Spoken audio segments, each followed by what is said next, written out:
Ladies and gentlemen, a brief video here about voluntary taxation. Please see Ayn Rand's, would somebody please put in the comments below, what is the name of her chapter about this, funding a government in a free society? That might be the name of it. It's something like this. It's in The Virtue of Selfishness. 5, 6, 8 pages. Not very long. Now, there is a principle she names in there, which I'm going to do away with in my version of the Constitution, or have done away with in the version that I've written. And the principle she espouses is that the government could do things like it could run a lottery for part of the money. Voluntary taxation, can't force people to give you money. So you say to everybody, if you buy one of these lottery tickets for $1, you have a chance to win $1 million, right? Sell 10, 20 million of those, give $1 million back to the people, you got 19 million or 9 million or whatever. Not a bad idea. Here's my problem with that. What if a private company wanted to do that? I think a private company should be allowed to, because that's not a violation of anyone's rights to say you have a chance to win money if you buy this ticket. However, what if the government said to private companies, you are not allowed to run lotteries because we're busy running the lottery and we don't want you to take away our... We want to have revenue from the lottery. At the very best, I would, at the very best, at the most, the furthest, I would let the government compete with the private system. They would not be able to disallow lotteries in the private system, right? Now, the principle here, let's forget that this is about lotteries and put that aside. The principle here is that if there's anything the private economy might do, the government would be forbidden from doing that. Okay? The private economy might want to run a lottery, or someone in it might want to. So the government should not be allowed to do that. The government cannot do anything to make money that would compete with the private economy in any way. Because as soon as you give them power to do that, then they've got law behind them, not just their smarts and competition and good workers, but law. And that's just a slippery slope. So, the government, however it funds itself, cannot compete with the private economy. Fine. Here's how I think the government would get a great deal of its money. First of all, let's note that churches in the United States are completely voluntarily funded.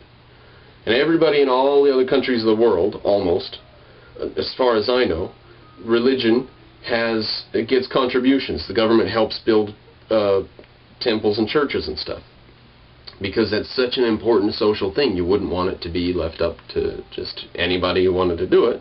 You've got to have the government in on it, because it's an important social thing, right? And we want to be fair, and we want to have churches for everybody that wants to worship and all this nonsense. You can think of the arguments. And yet we have larger, more wealthy religions than anywhere on the planet, even though no one's forced to give money to it. Isn't that odd? And I think the same thing would be true of our government.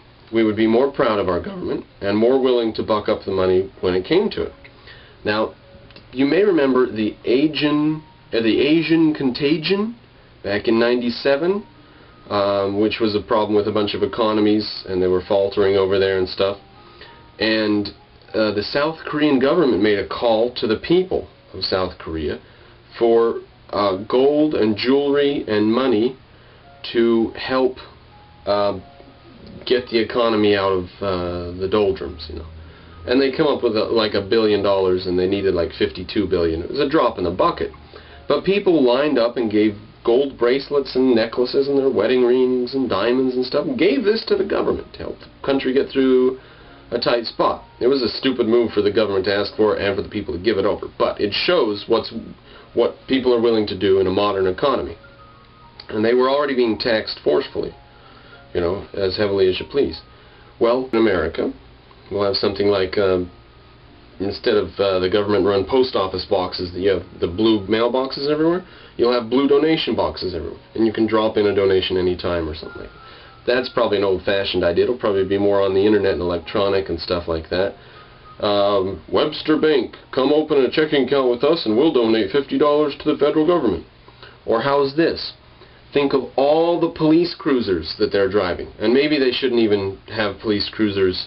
They have to some extent, but the government wouldn't own the roads. That's my point. So the government would probably have police cruisers, and they would probably drive on all the roads. They would probably be given free access to the roadways by the roadway companies. Although you and I would have to pay for our road access, just like we have to pay for everything else we want. In a free country, you'd have to pay. So all of the cars that the officers would be driving would surely be donated by Chevy or Ford or something like this. Come to Ford Truck Month. We've donated 100,000 trucks in the last 3 years to the federal government, and 92,000 cars just in the last 6 days, or whatever, you know, you fill in the blank. Or Sikorsky Helicopter puts commercials up on the thing, advertising on the TV, advertising little 2-seater helicopters, cute little helicopters and stuff that you can buy for the civilian market, and it says, proud supporter of the U.S. military. You know, we supply 10 helicopters a year to them for free, or whatever like that, you know. Advertisements. The economy would advertise based on how much money they had given the government. They'd say, we've given this much, come buy from us, come support us, help us, we give to the government. There. I think that's plenty of ideas on how to do voluntary funding. Number one, just let the people pay. Number two, keep the government from competing with the private market in any way at all. That doesn't help fund them, but it just keeps no trouble will get started if the government can't mess around in the economy. And number three, the economy will simply give the government stuff as a way of advertising and getting on the good side of the people in society. Voluntary taxation.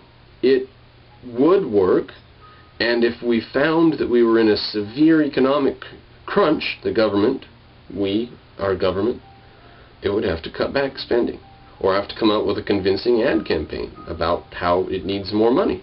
And surely there would be a whole industry of people involved in advertising and getting money for the government, right? A whole bunch of bureaucrats would end up on that list of workers. But it would be a lot cheaper than the list of bureaucrats that we have right now. A lot cheaper. And it would be up to us how much we want to give, if we want to give at all. So, that's the line on voluntary taxation. It could work, it would work, it should work.